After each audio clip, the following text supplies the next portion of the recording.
నమస్తే welcome to TV 999 news ముందుగా headlines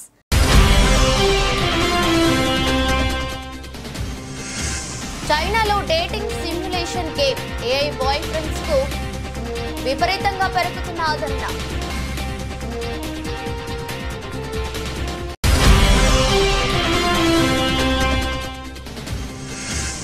Trump మరో కీలక నిర్ణయం మిలిటరీలో ట్రాన్స్జెండర్ల నియామకంపై నిషేధం విధించిన అమెరికా అధ్యక్షుడు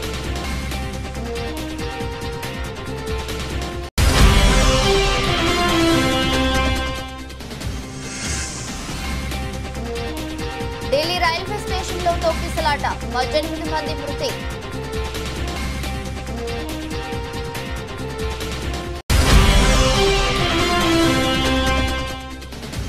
కందుకూరులో సీఎం చంద్రబాబు కీలక వ్యాఖ్యలు అప్పులు చేస్తేనే సంక్షేమ పథకాలు అమలు చేసే పరిస్థితి ఉందన్న చంద్రబాబు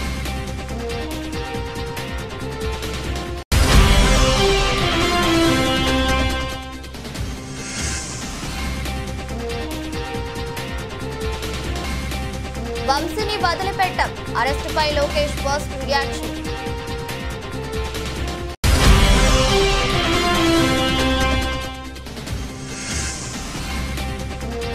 మోదీ కులంపై వివాదం మరోసారి సంచలన వ్యాఖ్యలు చేసిన సీఎం రేవంత్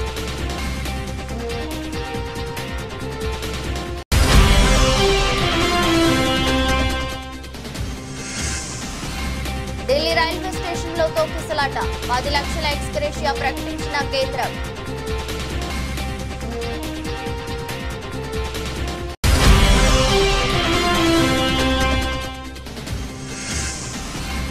ముంబైకు ధమ్కి ఇచ్చిన ఢిల్లీ ఆఖరి ఓవర్లో ఓటమి పాలైన మాజీ ఛాంపియన్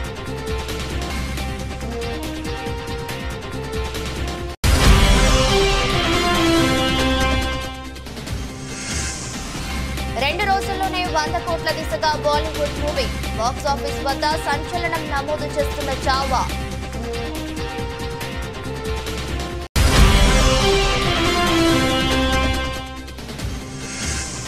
ఆల్ టైమ్ హైకి బంగారం ధర 90,000కు చేరువైన తులం గోల్డ్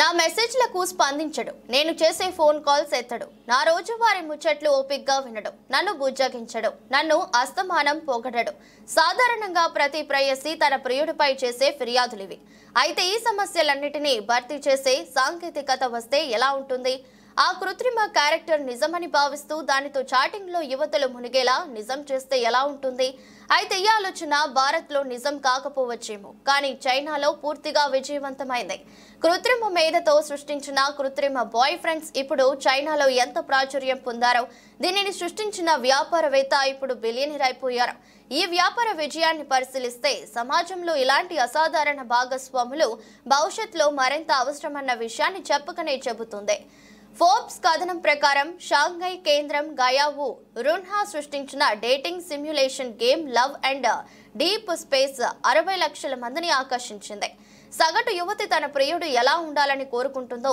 అలాంటి ఆదర్శ ప్రియుడిని ఇందులో సృష్టించారు పొడవుగా అందంగా ఉండే జేన్ అనే పాత్రను సృష్టించారు జేన్ ఫోన్ టెక్స్ట్ సందేశాలకు త్వరగా స్పందిస్తాడు వారి ఫోన్ కాల్ కు వెంటనే సమాధానమిస్తాడు వారు చెప్పే మాటలను ఓపికగా వింటాడు అయితే అతనిలో ఉన్న ఏకైక లోపం అతనికి సిలికాన్ చిప్ లేకపోవడం షాంఘై కేంద్రంగా ఉండే పేపర్ గేమ్స్ అభివృద్ధి చేసిన ఈ గేమ్ ఏఐ వాయిస్ రికగ్నిషన్ ఆధారంగా పనిచేస్తుంది ఈ గేమ్ 5 పురుష పాత్రలతో గేమ్లోని ఫోన్ కాల్స్ కు అనుగుణంగా స్పందిస్తూ వారితో సరస సల్లాపాలు సాగిస్తుంది ఇది యువతులకు విపరీతంగా నచ్చేసింది బాయ్ ఫ్రెండ్ స్థానాన్ని ఇది భర్తీ చేస్తుందని వారు భావిస్తుండటంతో దీనికి విపరీత ఆదరణ పెరుగుతోంది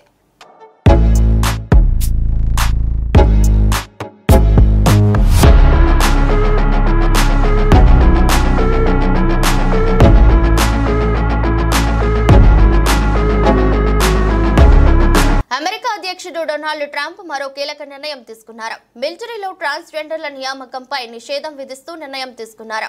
ఇటీవల మహిళల క్రీడా పోటీల్లో ట్రాన్స్జెండర్లను నిషేధిస్తూ నిర్ణయం తీసుకుంది.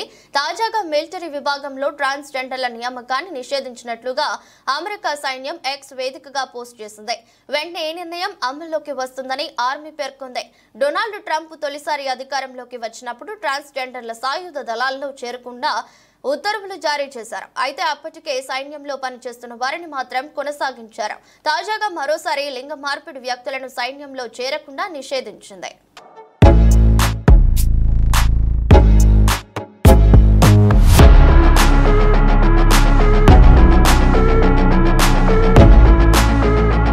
దేశ రాజధాని ఢిల్లీలో ఘోర ప్రమాదం జరిగింది. శనివారం రాత్రి పొద్దుపోయిన తర్వాత ఉన్నట్టుండి కలకలం రేగింది. న్యూఢిల్లీ రైల్వే స్టేషన్ లో ప్రయాణికుల మధ్య ఊహించని విధంగా తోపులాట జరిగింది. ఈ తొక్కిసలాటలో 18 మంది ప్రాణాలు కోల్పోయారు. మృతుల్లో 4 చిన్నారులు కూడా ఉన్నట్టుగా తెలుస్తోంది. 10ల సంఖ్యలో ప్రయాణికులు గాయపడ్డారు. క్షతగాత్రులను సమీపంలోని ఆసుపత్రుల్లో చేర్పించి చికిత్స అందజేస్తున్నారు. కానీ మృతుల వివరాలపై రైల్వే శాఖ అధికారికంగా ఎటువంటి ప్రకటన చేయలేదు. తొక్కిసలాట క్రమంలో ఢిల్లీ రైల్వే స్టేషన్ లో పరిస్థితి భయానకరంగా మారింది. ప్లాట్ఫామ్ పై ప్రయాణికులు చెల్లా చెదురుగా పడి ఉన్న దృశ్యాలు హృదయ విదారకంగా కనిపించాయి. తొక్కిసలాట నేపథ్యంలో రద్దీని నివారించేందుకు 4 ప్రత్యేక రైళ్లను ఏర్పాటు చేశామని రైల్వే మంత్రి అశ్విని వైష్ణవ్ తెలిపారు. అనూహ్య రద్దీ కారణంగా తొక్కిసలాట జరిగినట్లు వెల్లడించారు. 14వ నెంబర్ ప్లాట్ఫామ్ పై ప్రయాగ్రాజ్ ఎక్స్ప్రెస్ నిలిచి ఉండటంతో మహా కుంభమేళాకు వెళ్లే భక్తులు అక్కడకు చేరుకున్నారు. స్వతంత్ర సేనాని ఎక్స్ప్రెస్, భువనేశ్వర్ రాజధాని ఎక్స్ప్రెస్ రైళ్లు ఆలస్యం కావడంతో వాటి కోసం వచ్చిన ప్రయాణికులు అదే సమయంలో 12, 13, 14 నెంబర్ ప్లాట్ఫామ్లపై ఉన్నారు. దీంతో ఒక్కసారిగా అక్కడ రద్దీ పెరిగిపోయి తొక్కిసలాటకు దారి తీసినట్లు భావిస్తున్నారు.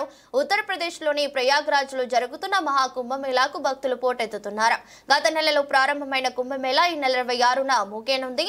కుంభమేళా ముగింపు దగ్గర పడుతున్న క్రమంలో ప్రయాగ్రాజ్ లో పుణ్య స్నానాల కోసం జనం తండోపతండాలుగా తరలి వస్తున్నారు. ఈ క్రమంలోనే అటు ప్రయాగ్రాజ్ లోనే కాకుండా ప్రయాగ్రాజ్ కు దారితీసే రహదారులు, రైల్వే లైన్లు, విమాన సర్వీసులు సైతం రద్దీతో కిటకిటలాడుతున్నాయి.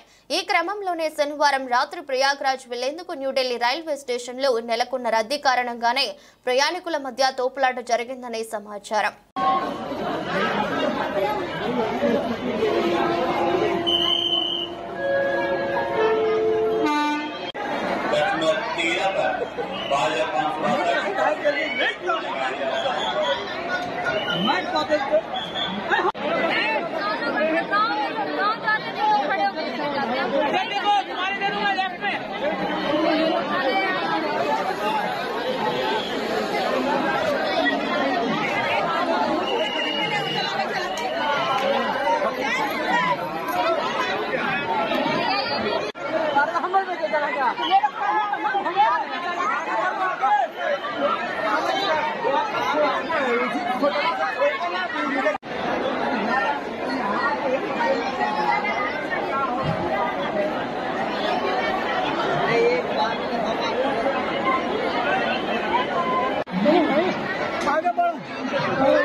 అప్పులు చేస్తేనే సంక్షేమ పథకాలు అమలు చేసే పరిస్థితి వచ్చిందన్నారు ఏపీ సీఎం నారా చంద్రబాబు నాయుడు. నెల్లూరు జిల్లా కందుకూరులో మాట్లాడిన ఆయన, రాష్ట్రం అప్పుల్లో కూరుకుపోయింది. అప్పులు చేస్తేనే కానీ సంక్షేమ పథకాలు అమలు చేసే పరిస్థితి లేదని ఆవేదన వ్యక్తం చేశారు. ఒకప్పుడు వ్యవసాయానికి పంజాబ్ ఎంతో ప్రసిద్ధి చెందింది. పురుగుల మందులు విచ్చలవిడిగా వాడటం వల్ల అక్కడ ప్రజలు అనారోగ్యం పాలవుతున్నారు. చాలా మంది క్యాన్సర్ బారిన పడుతున్నారు. రాబోయే రోజుల్లో క్యాన్సర్ విస్తృతం కానుంది. ఇప్పటి నుంచే ప్రజలు అప్రమత్తం కావాలి. ఎరువులు వేయకుండా పాత పద్ధతిలో వ్యవసాయం చేసే విధానాలను ప్రోత్సహిస్తున్నాను. మీ ఆరోగ్యం మీ చేతుల్లోనే ఉంది. ప్రకృతి సేద్యాన్ని మరింత ప్రోత్సహిస్తాం. చెత్త నుంచి సంపదను సృష్టించే కార్యక్రమాలను చేపడుతున్నాం. పేపర్లు, బాటిళ్లను రీసైక్లింగ్ చేసే విధానాలను తీసుకువస్తున్నాం. కందుకూరులో 25 టన్నుల చెత్తను రీసైక్లింగ్ చేసే ప్రక్రియను ఈరోజు ప్రారంభించడం అభినందనీయమన్నారు. గ్రామాలను పరిశుభ్రంగా ఉంచే బాధ్యతను సర్పంచులు తీసుకోవాలి. కంపోస్టు తయారు చేసేందుకు షెడ్లు కూడా నిర్మించాం. గ్రామాల్లో చెత్త పేరుకోకుండా సర్పంచులు చూసుకోవాలి. ఏ సర్పంచ్ బాగా చేస్తే వారిని ప్రోత్సహిస్తున్నామన్నారు సీఎం చంద్రబాబు. మున్సిపాలిటీలలో మున్సిపల్ చైర్మన్లపై ఆ బాధ్యత ఉంటుందని, అందరికీ ర్యాంకులు ఇస్తామని, రాష్ట్రాన్ని స్వచ్ఛ ఆంధ్రప్రదేశ్ చేసే వరకు కార్యక్రమాలను కొనసాగిస్తామని, 30 ఏళ్ల ముందు నేను డ్రిప్ ఇరిగేషన్ పెడితే అందరూ ఎగతాళి చేశారని, ఇప్పుడు అది సర్వసాధారణమైంది. గతంలో ఐటీ గురించి మాట్లాడా, ఇప్పుడు ఏఐ గురించి మాట్లాడుతున్నా. గతంలో ఉద్యోగాలు చేయమని చెప్పా, ఇప్పుడు ఉద్యోగాలు ఇచ్చే స్థాయికి ఎదగాలని కోరుతున్నానన్నారు. ప్రజల ఆహారపు అలవాట్లు మారాయి. గతంలో అందరూ రాగి సంగటి తినేవారు. ఎన్టీఆర్ అధికారంలోకి వచ్చిన తర్వాత ₹2 కిలో బియ్యం తీసుకువచ్చారు. ఇప్పుడు తృణధాన్యాలపై ప్రజల ఆసక్తిని చెబుతున్నారు.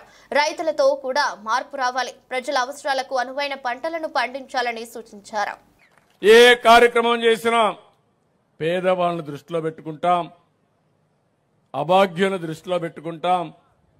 ఎవరైతే ఇబ్బందుల్లో ఉన్నారో వాడికి అండగా ఈ ప్రభుత్వం ఉంటుందని చెప్పి కూడా నేను మీకు తెలియజేస్తున్నా.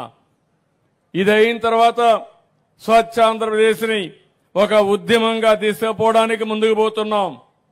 ఈరోజు మీరు ఒక్కసారి చూస్తే, నేను ముఖ్యమంత్రి అయిన తర్వాత ఇది 4వ నేను ముఖ్యమంత్రి అయ్యాను. ఈరోజు మీ దగ్గరకు వస్తే మీ ఉత్సాహం చూస్తే నాకు ఎక్కడ లేని ధైర్యం వస్తుంది. నేను చేసే పనులు కరెక్ట్గా చేస్తున్నానని ఒక నమ్మకం, అదే మీరు చూపించే అభిమానం. అందుకే నేను కూడా ఆలోచిస్తున్నాను, భగవంతుడు నాకు ఎంత శక్తి ఇస్తే అంత శక్తి ఉపయోగించి మీకు సేవలు అందించాలనే ఏకైక లక్ష్యం తప్ప ఇంకోటి కాదు. నేను అందుకే పదే పదే చెప్పాను, సంపద సృష్టిస్తే ఆదాయం పెరుగుతుంది. సంపద సృష్టించాలంటే అభివృద్ధి చేయాలి.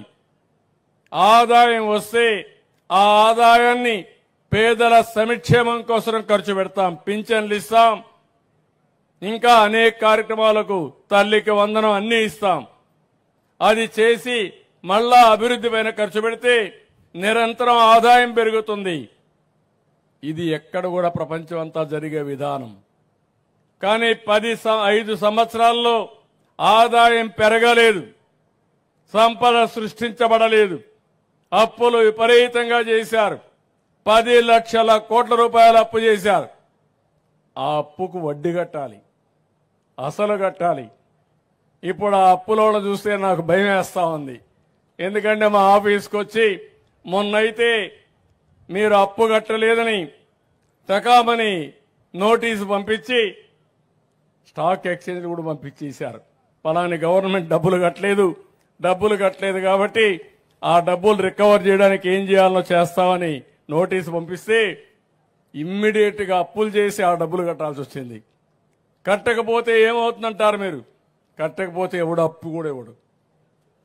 అప్పు ఇవ్వకపోతే అప్పు కూడా కట్టలేము. అప్పు కట్టలేకపోతే సంక్షేమ కార్యక్రమాలు చేయలేము. అది అందుకే ఒక ఇండస్ట్రీ కానీ ఏ వ్యక్తికి మీరు చూస్తే, మీరు తిరిగి అప్పు సకాలంలో కడతారంటే క్రెడిట్ రేటింగ్ ఉంటుంది, మళ్ళా అప్పు కావాలంటే ఇస్తారు.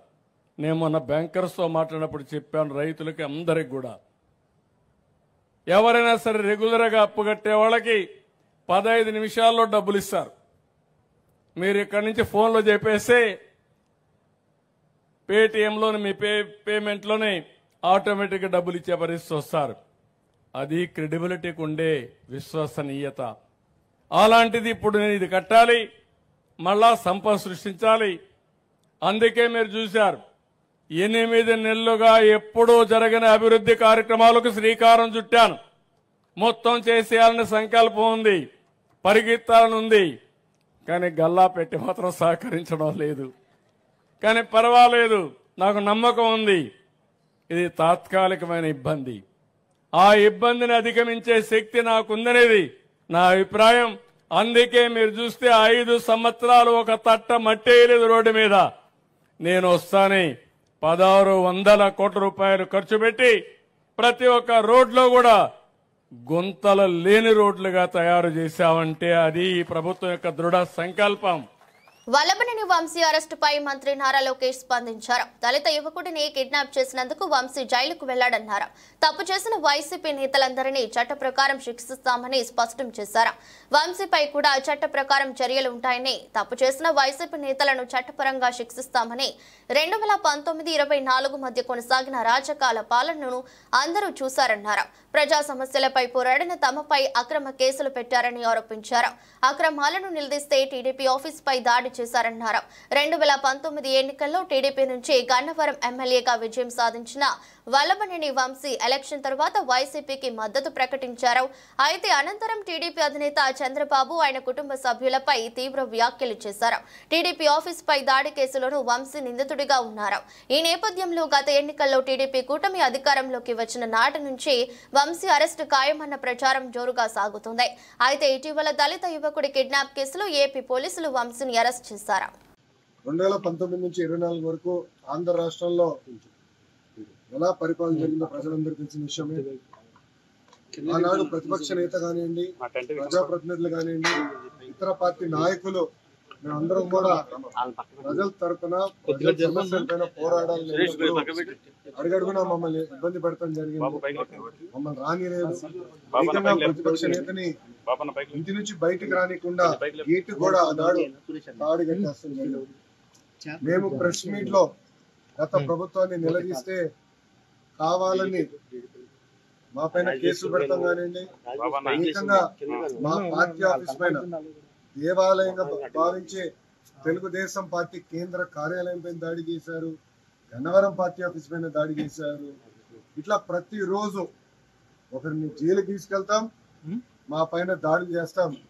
అదే జరిగింది. నేను ఆనాడు ప్రజలందరూ చెప్పాను. దాదాపు 90 బహిరంగ సభల్లో, యువగలం బహిరంగ సభల్లో ప్రజల ముందల ఎల్లబుక్ చూపించి ఏ అధికారులు వైకాపా నాయకులైతే చట్టాన్ని ఉల్లంఘించి ప్రజల్ని, తెలుగుదేశం పార్టీ కార్యకర్తలు ఇబ్బంది పెట్టారో న్యాయపరంగా వాళ్ళపైన చర్యలు తీసుకుంటా, వాళ్ళని వదిలిపెట్టనని ఆనాడు మొన్న కావాలని ఒక దళితుడిని కిడ్నాప్ చేసి కేసు విత్డ్రా చేయించాడు ఇప్పుడున్న మాజీ శాసనసభ్యుడు. ఆ కిడ్నాప్ చేసి ఈరోజు ఆ కిడ్నాప్ వల్లనే ఈరోజు ఆయన జైలుకి వెళ్ళే పరిస్థితి. అన్ని వాస్తవాలు బయటికి వస్తాయి. మాకు దాంట్లో ఎలాంటి సందేహం లేదు. న్యాయబద్ధంగా అన్ని చర్యలు మేము తీసుకుంటాం. తెలంగాణలో ఇటీవల సీఎం రేవంత్ రెడ్డి సర్కార్ కులగణన సర్వే ప్రతిష్టాత్మకంగా నిర్వహించిన విషయం తెలిసిందే. దీనిపై తాజాగా ముఖ్యమంత్రి చేసిన వ్యాఖ్యలు మరోసారి వార్తల్లో నిలిచాయి.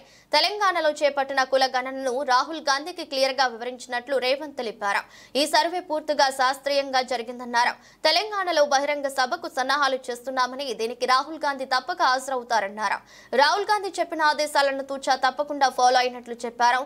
తెలంగాణ రాష్ట్ర కులగణన దేశానికి రోడ్ మ్యాప్ వంటిది. ప్రతిపక్షాలు కావాలనే కులగణనపై లేనిపోని రాద్ధాంతం చేస్తున్నాయని సీఎం రేవంత్ రెడ్డి మండిపడ్డారు. రాజకీయ కోణంలో కాదు, ప్రజా సంక్షేమ కోణంలోనే కులగణన జరిగిందని క్లారిటీ ఇచ్చారు.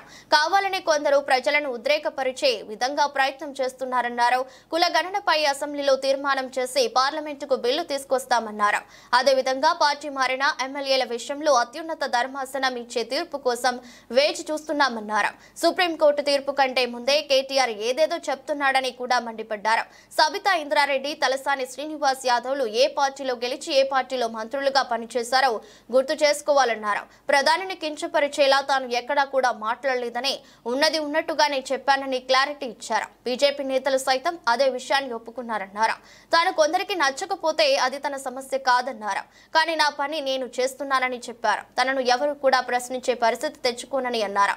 కాంగ్రెస్ తరపున ప్రజలకు హామీ ఇచ్చింది నేను, అమలు చేయకపోతే అడిగేది నన్నే అంటూ స్పష్టం చేశారు. కొంతమంది నాపై అబద్ధపు ప్రచారాలు చేసి పైశాచిక ఆనందం పొందుతున్నారని, అలాంటి ఆరోపణలని పట్టించుకునేది లేదని క్లారిటీ ఇచ్చారు. కేబినెట్ విస్తరణ నా ఒక్కడి నిర్ణయం కాదని, కాంగ్రెస్ హైకమాండ్ ఆదేశాలు అందరూ పాటించాల్సిందేనని స్పష్టం చేశారు.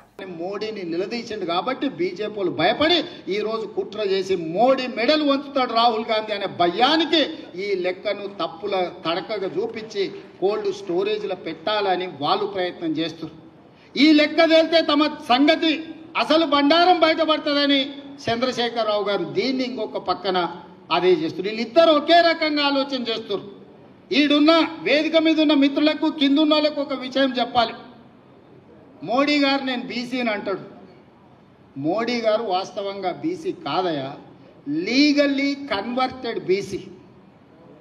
నేను చాలా జాగ్రత్తగా ఈ పదం వాడుతున్నా, legally converted BC.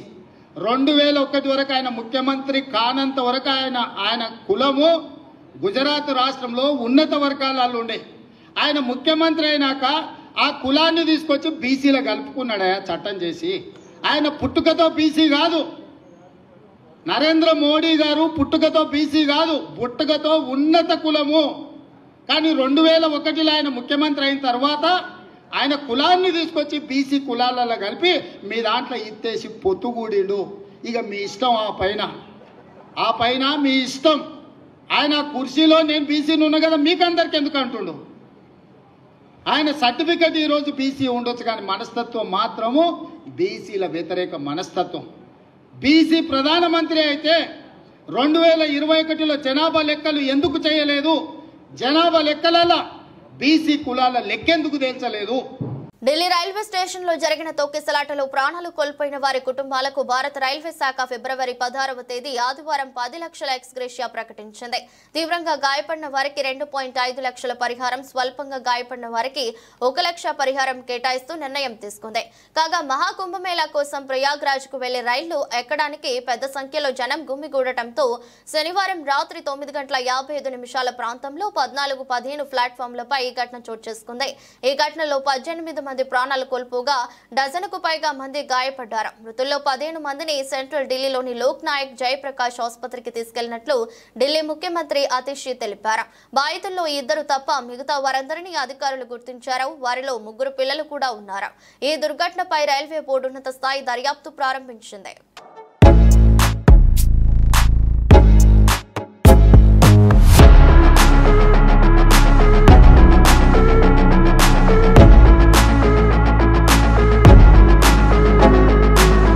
Mumbai Indians పై ఢిల్లీ క్యాపిటల్స్ చివరి బంతికి ఉత్కంఠభరితమైన విజయం సాధించింది. ఈ మ్యాచ్ లో ఎవరు గెలుస్తారో అనే ఉత్కంఠ చివరి బంతి వరకు ఉత్కంఠంగా సాగింది.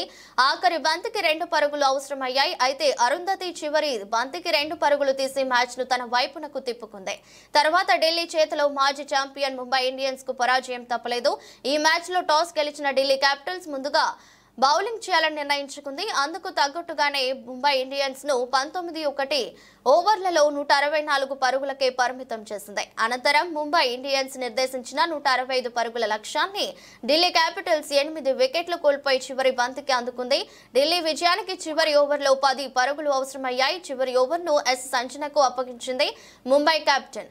మొదటి బంతికే నిక్కీ ప్రసాద్ 4 కొట్టింది. రెండో బంతికి 2 పరుగులు వచ్చాయి. దీంతో ఢిల్లీ విజయ సమీకరణం 4 బంతుల్లో 4 పరుగులుగా మారిపోయింది. ఇక 3-4 బంతులకు ఒక్కొక్క పరుగు రావడంతో మ్యాచ్ ఉత్కంఠంగా మారింది. 5వ బంతికి భారీ షాట్ కొట్టాలనుకున్న ఆశతో నిక్కీ ప్రసాద్ వికెట్ సమర్పించుకుంది. అయితే అరుంధతి రెడ్డి ఆఖరి బంతికి 2 పరుగులు చేసి ఢిల్లీని గెలిపించింది.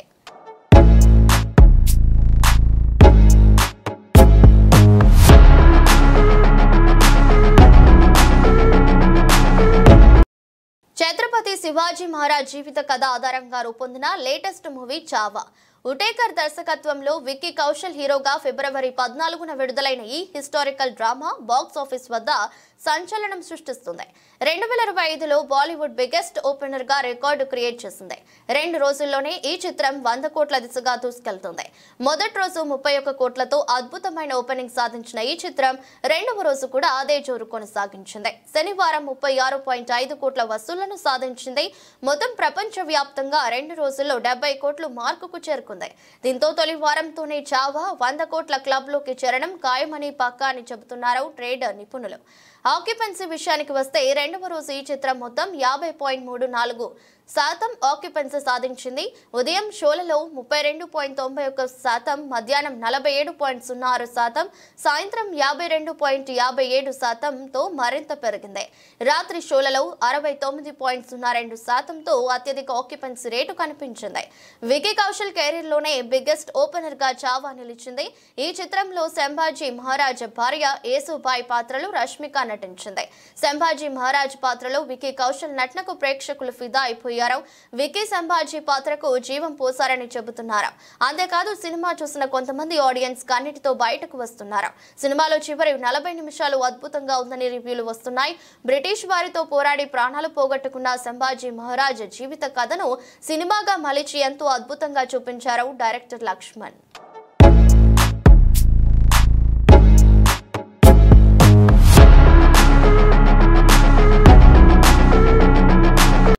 దేశీయ మార్కెట్లో బంగారం ధరలు తొలిసారి 89,000 మార్కును దాటాయి. ఢిల్లీలో మునుపెన్నడూ లేని విధంగా 10 గ్రాముల పసిడి రేటు ఆల్ టైమ్ హైని తాకుతూ శుక్రవారం ఏకంగా 89,400కు పలికింది. ఈ ఒక్క రోజే 1,300 పెరగడం గమనార్హం. హోల్సేల్ రిటైల్ నగల వ్యాపారుల నుంచి పెద్ద ఎత్తున కనిపించిన డిమాండే ఇందుకు కారణమని అఖిల భారత సరఫరా అసోసియేషన్ తెలిపింది. కాగా ఈ నెల ఆరంభంలోనే మొదటిసారి 85,000 మార్కును దాటిన మేలిమి బంగారం ధర కేవలం 10 రోజుల్లో 4,000కు పైగా ఎగబాకడం గమనార్హం. హైదరాబాద్ లో 24 క్యారెట్ తులం బంగారం ధర 87,160గా ఉంది. 22 క్యారెట్ల బంగారం ధర 79,900కి పలికింది. ఇదిలా ఉంటే దేశ రాజధానిలో కిలో వెండి విలువ 2,000 పెరిగి 4 నెలల గరిష్టాన్ని తాకుతూ ₹1,00,000కు చేరింది. నగల వ్యాపారులతో పాటు నాణ్యాల తయారీదారులు, పరిశ్రమల నుంచి డిమాండ్ వ్యక్తమైందని బులియన్ ట్రేడింగ్ వర్గాలు చెబుతున్నాయి. కాగా ఫ్యూచర్స్ ట్రేడ్ విషయానికొస్తే ఎంసీఎక్స్ పై ఏప్రిల్ నెల డెలివరీకి గాను గోల్డ్ కాంట్రాక్ట్స్ 10 గ్రాములు 85,993 పలికింది. వెండి కిలో 97,750గా నమోదైంది. ఇక అంతర్జాతీయ మార్కెట్లో ఔన్స్ గోల్డ్ 2,929 $79గా ఉంది.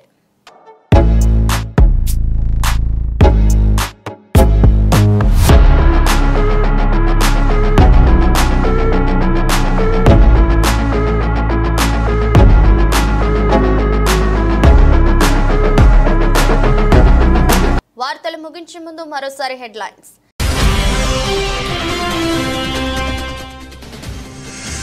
చైనాలో dating simulation game AI boyfriends కు విపరీతంగా పెరుగుతున్న ఆదరణ.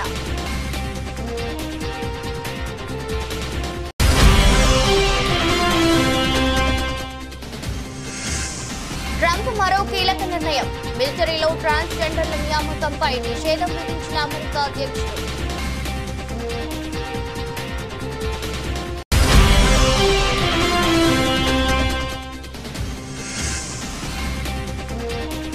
ఢిల్లీ రైల్వే స్టేషన్లో తొక్కిసలాట, 18 మంది మృతి.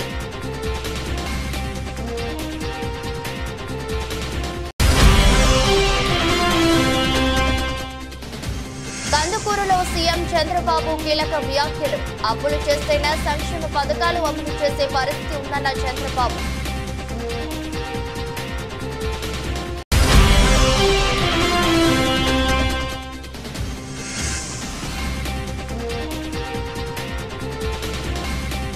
వంశీని వదిలిపెట్టం, అరెస్టుపై Lokesh first reaction.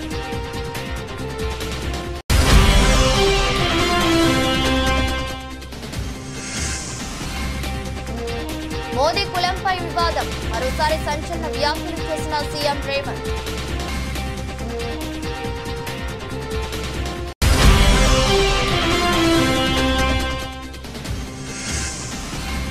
Delhi railway స్టేషన్లో తొక్కిసలాట, 10 లక్షల ఎక్స్గ్రేషియా ప్రకటించిన కేంద్రం.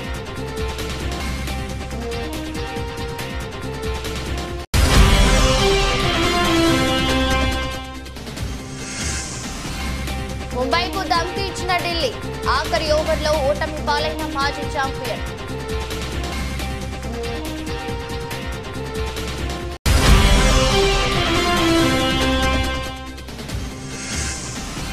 రెండు రోజుల్లోనే 100 కోట్ల దిశగా బాలీవుడ్ మూవీ. బాక్స్ ఆఫీస్ వద్ద సంచలనం నమోదు చేస్తున్న చావా.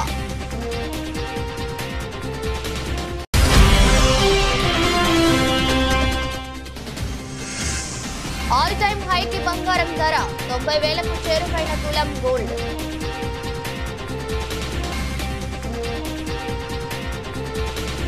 ఇదరస్ట్ బులెటిన్ మరో బులెటిన్లో మళ్ళీ కలుద్దాం. అంతవరకు సెలవు, నమస్కారం.